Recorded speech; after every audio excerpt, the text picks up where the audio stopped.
Bobby Hebert rant after the Saints bullied by Falcons. Dennis Allen coaching for his job the rest of the way. No, he's not, because he's getting fired regardless. There's no way is there a chance this cat gets brought back next year. No way. I mean, I think the damage has been done. Let's go ahead and hear what Bobby has to say. Look at it. It's the bad division, and everybody is in the middle of the pack or mediocre, but we're not even in the middle of the pack. We're in the bottom of the pack. To not take advantage of this, I don't know. We need a bye week. We need a bye week now because everybody's free. Yeah, I mean, the bye week's irrelevant. Like, the bye week doesn't matter. Our coaches aren't good enough to take advantage of a bye week.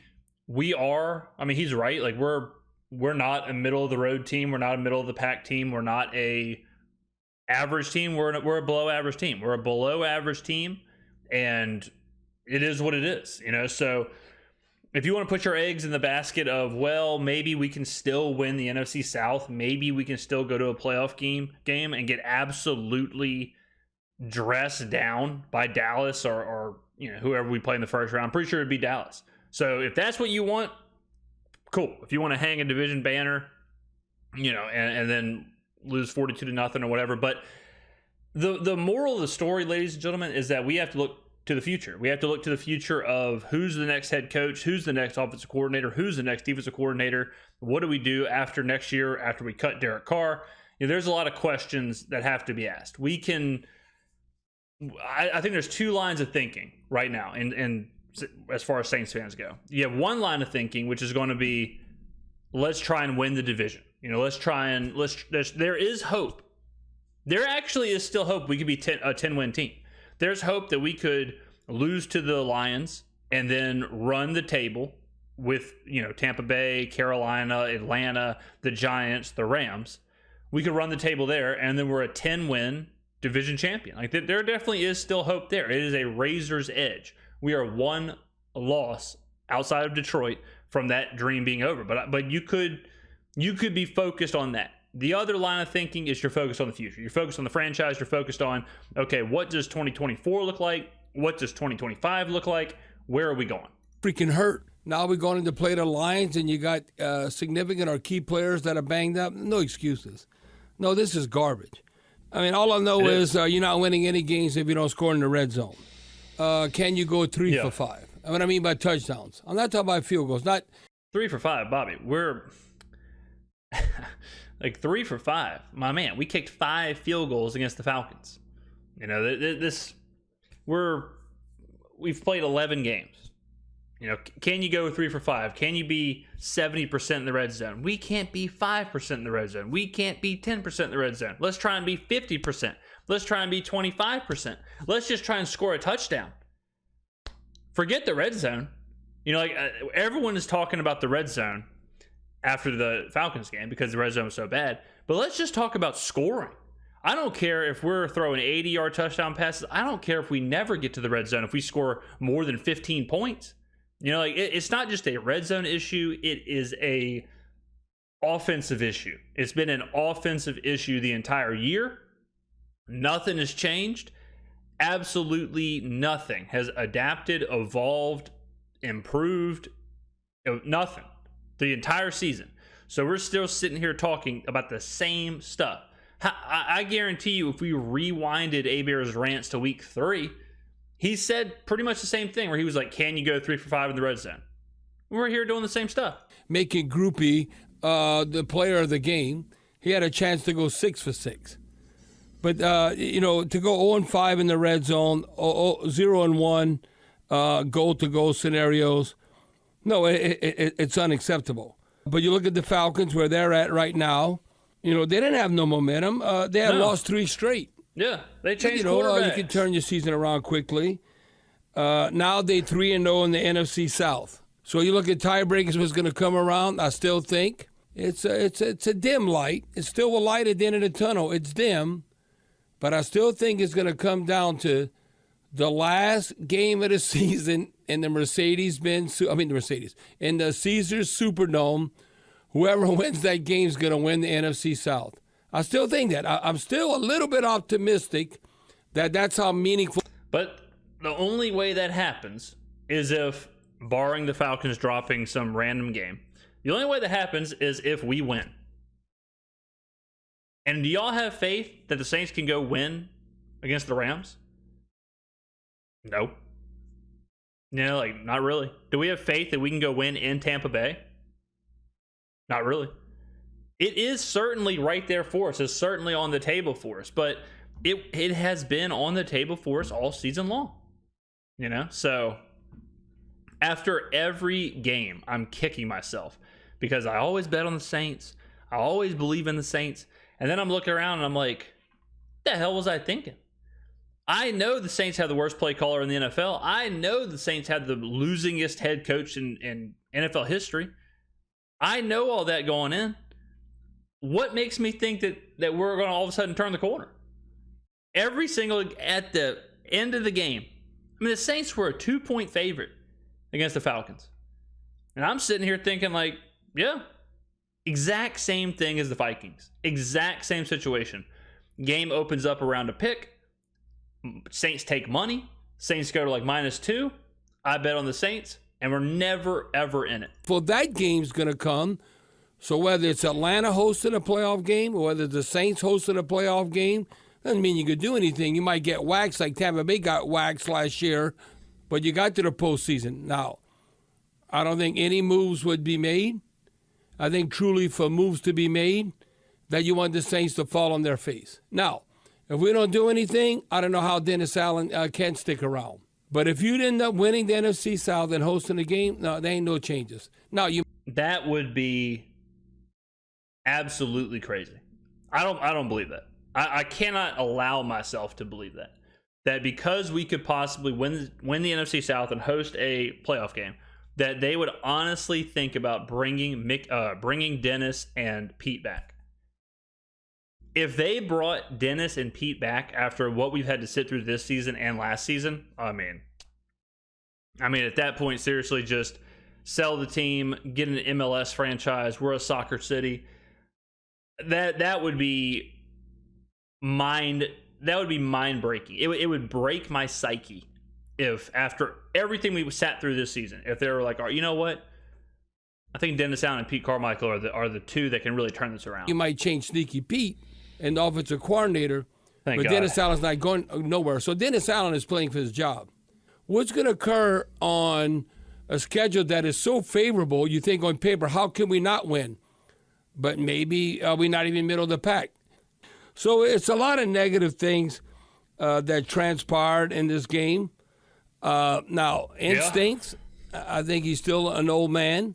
But Honey Badger, Tyrann Mathieu, I got to give him credit, coming away with 2 takeaways. Yeah, he was playing hard. That was nice. He did everything he could to try and help us out. He did everything he could to try and get us back in the game. So, tip of the cap to Tyrann. Do you know the last 10 seasons, so a decade, he's second in the NFL, only behind, everyone heard of Marcus Peters, right? Yep. Marcus Peters has 33 interceptions. Honey Badger has 32. He's second in the NFL. Now, I still think maybe there's a little more negative than positive, but he still has ball instincts. In the old days, maybe when he intercepts that ball, it's like a punt return, like when he played for LSU or whatever, and he takes it to the house. Kind of like the Falcons took it to the house. But that was an open field. He should. Yeah, the Falcons pick six, that was basically a route. I saw someone in my comments said that was the best red zone pass Derek Carr's ever thrown. LOL. I couldn't agree more. He threw it right into his chest. Jesse Bates was running an out route, basically. He was the number one read for Derek Carr on that play. Should have a pick six in that regard when that came about. But looking at, like I said, you can look at the total yards and all that. But we're not good, and this was one thing we can hang out. I know we weren't good. Would anyone like to maybe throw an answer out there of where we weren't good? Anybody? I'll give you a hint, scoring. I'll give you a hint, touchdowns. I'll give you a hint, putting points on the board. I'll give you a hint, anything that didn't involve Blake Grupe. We were terrible in that facet of the game. Which happens to be the most important part of the game. So hopefully that's what Bobby's about to say. Hat on, we were amongst the best third down defense. Well, not today. We gave up 50%. They were 4 of 8, and that's one area, we take away the football we have to excel in, but we are not good in that area on third down. Like I mentioned before, the red zone, no, you got to score. I'm not saying you got to be perfect, but you can't be 0 for 5. And how about Atlanta running the ball? I don't know. Do you think we could stop Atlanta from rushing? All I know is they average 5.5 yards a run. We average 5.5 yards a run. So what? Why didn't we score? Why didn't we win? That's one thing I've really kind of been mind blown about today, is that a lot of people covering the game who can't do what we do on a daily basis. But they'll say like, oh, well, Atlanta had 6.5 yards per play. They ran the ball for 5.7 yards per rush. They had 2 turnovers. That's why they won. We did the exact same thing. We had 444 yards of offense. We had 2 turnovers. Or we forced 2 turnovers. We ran the ball for 5 yards carry. We had 6.5 yards per play. And we got smoked. How many times? I say this every video. And this is something that, again, I think this is the smartest football community on YouTube. But it's so simple. I'm telling you. The NFL is a simple game. And it comes down to really one thing: scoring touchdowns. That's it. If you want to really extrapolate it, you can pretty much look at teams and say, can they throw the ball and can they stop the pass? You want to extrapolate it some more? Who has the best quarterback? Like that's really it. That's really all that matters. Like the yards per rush, yards per play, turnovers, total yardage, third down percentage, like all that stuff doesn't really matter. Like what Bobby just read about us giving up, it was like 4 for 8 or whatever on third downs. That really didn't matter. What matters was we didn't score. Kicked 5 field goals. That's pretty much it. Honey Badgers turnovers really didn't matter because we couldn't get points off of them. Does it? It was that simple. I mean, you could say if the Saints could have stopped the run, we would have won the game. Or if the Saints would have scored like 2 touchdowns, we win the game. It's that easy. If we just kind of score, pretty simple. Score more points than them. That is the basis of the NFL, right? You want to score more points than your opponent. Well, it's problematic when you can't score points at all. And that's what the Saints are. Can't score. So when the algorithm to victory is score more points than your opponent, but you can't even score, I don't care what your third down defense looks like. In the first half, well, when the game ended, they averaged 5.6. So basically, they were right at 5.5 yards. Okay, well, let's get rid of David Onyemata and Shai Tuttle. That's why we can't stop the run. What? Well, they average 5.5 yards, 5.6 yards a carry, and they get 228 total yards. They thought, you know what, we can run against the Saints. They ain't stopping us. Now, we finally was keeping pace a little bit because we ended up averaging 5.3. We had 148 total yards. There you go. But I look at the first half, how the tone was set. We average what we average normally during like 2.8, 3.2. We averaged 2.8 in the first half. Now I will say, it's another reason why you can't just look at stats. Our yards per carry were greatly inflated because of Lynn Bowden's I think he had 2 carries for like 40 yards. So obviously when you have 20 yards a carry on those 2 carries, it's going to inflate your numbers. So, it is, you do kind of have to dig deeper with those numbers. And they were at 5.5 yards total, like I said. Now, turnover margin, I think the way we're playing, we have to be opportunistic. No, we were 0. 1 minus, 1 negative, 1 positive. So we end up being 0 in the turnover margin. Now we +6 for the season. +6 for the season, and we're under 500. Also, how I was talking about turnovers. So we were 2 for 2 on turnovers, right? But one of their turnovers went for a touchdown. But that's not factored into the turnover ratio. So if you just look at it and say, they had 2 turnovers, we had 2 turnovers, it sounds like it's even. But really, one of their turnovers went for 6. So it's not really it's not really the same, right? Because our turnovers didn't amount to anything. So that's another part that's another caveat to the stats.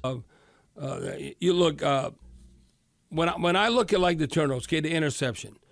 There's different kind of interceptions. If an interception occurs in the red zone and you're about to score, because that's points off the board, whether you're kicking a field goal or a touchdown, and then you give up a touchdown, a pick six. No, you want to talk about the momentum and how the game swings. I mean, you cannot have that. Yeah. Now, I thought the difference in the game, and I love Taysom Hill. But for some reason, he's had outstanding games. It's a big sample size, 12 career games, now 13 career games against Atlanta. This is another caveat. I'm pretty sure at least one of those games, he started at quarterback. So that was like one of the Sean Payton games. I think, if I'm correct, Taysom Hill went nuts that game. The Sean Payton Falcons game where Taysom started at quarterback and we just dominated the Falcons. So, if you factor that into it, his numbers are going to be skewed too. He's done well. And also, I hate when people bring this up because you got to take the Sean Payton stuff and you got to throw it out when we're looking at whatever else. When we're looking at in the last 10 seasons against the Falcons, blank player did this. Yeah, well, he had Sean Payton. He had one of the greatest offensive minds in the NFL drawing stuff up. So obviously they're going to be more successful than Dingus 1 and Dingus 2. I mean, this is it's kind of like Belichick with Brady. It's kind of in reverse. I'm not saying that Sean Payton is the Tom Brady of coaches, but like when you say, Bill Belichick is, 75-10 at home. It's like, well, hold on a second. He was 75-10 at home with Tom Brady. What is he with Mac Jones? What is he with Bailey Zappi? That's the same thing with the Saints to me. You have your Sean Payton era and you have after Sean Payton. So if if Hebert throw out some stat where he's like, in the last 15 years, we're 11-4 against the Falcons. You got to throw that out because it's Sean Payton. Dennis Allen, Pete Carmichael, this new regime, whole different ballgame. Completely different ballgame. He had 81 total yards today, but one thing he's always done? He has fumbled against the damn Falcons. Taysom Hill has fumbled against the Falcons. The score, it was 2 seconds left in the third quarter. The score was 14-9. It looks like, we're going to get a touchdown. You say automatic extra point. We're going to be up 16-14. Not so fast. Again, that was obviously a huge deal. You don't want to fumble when you're about to in the red zone, 14-9, no doubt. But the Falcons had red zone turnovers too. So you could say, well, if you take away the Taysom one, but if you take away the Ritter interception, all that's a straw man kind of argument. All those kind of arguments or all those kind of talking points you just throw out there. You can just say it, but that is not the problem. Taysom Hill fumbling is not the problem. Tyrann Mathieu getting older is not the problem. The problem is Dennis Allen, Pete Carmichael, and Derek Carr. Momentum change. So when I look at when that occurred, I said, Steve, that's not good. The way this game is flowing, I knew we'd be behind the 8 ball when that occurred. I'm looking at Alvin Kamara. He ended up with 119 total yards. He finally had a good average running the football. Yeah, but he wasn't on the field for the last 8 minutes of the game. So the last 2 possessions, we just took him off. Took him off. According to Dennis Allen, he wanted a breather. Best player on our team. Only player offensively at that point with Olave and Rashid going down. And we took him off the field. So, hard to same thing. So you can talk about Alvin had this, Alvin did that, Alvin did whatever. At the end of the day, he was not on the field for the last 8 minutes. So, doesn't really matter what was going on because in the most pivotal part of the game, he was on the sidelines. Me and Alvin Kamara did the exact same thing for the final 8 minutes of the game. And I was in New Orleans, and he was on the sidelines. And whose call was that? Pete Carmichael and Dennis Allen. So there's no reason me and Kamara should have had the same receptions in the last 7 minutes of the game. No reason we should have had the same carries. But Pete Carmichael and Dennis Allen believes that should have been the case. At 4.6. Taysom was at 3.7. Taysom was kind of like feast or famine when he was running the ball. Like he had those like 10-yard bursts and runs, but he ran the ball 7 times. So now we have 2 losses. We don't just have 1 loss. So it's either 17-2 or 18-2 now when Taysom Hill runs the ball 7 yards or more. Now, Chris Olave, then it seemed like Chris Olave was getting off. Okay, but that was in the first half, and then, I don't know, they knocked him out. Nope. He was untouched. Derek Carr knocked him out because Derek Carr threw a ball 80% out of bounds, and Chris Olave tried to make an unbelievable catch, did everything he could, and his head bounced off the ground. So they didn't knock him out. Derek Carr throwing it by the Gatorade tubs is what knocked him out. He went not touched. Wasn't hit. A Falcons player had nothing to do with that. Out of bounds. I guess he hit the ground too hard. Stuff like that happens. He had 7 catches, 114 yards in the first half. Well, he ended up with 7 catches, 114 yards for the game. That's a good game, but he had that in the first half.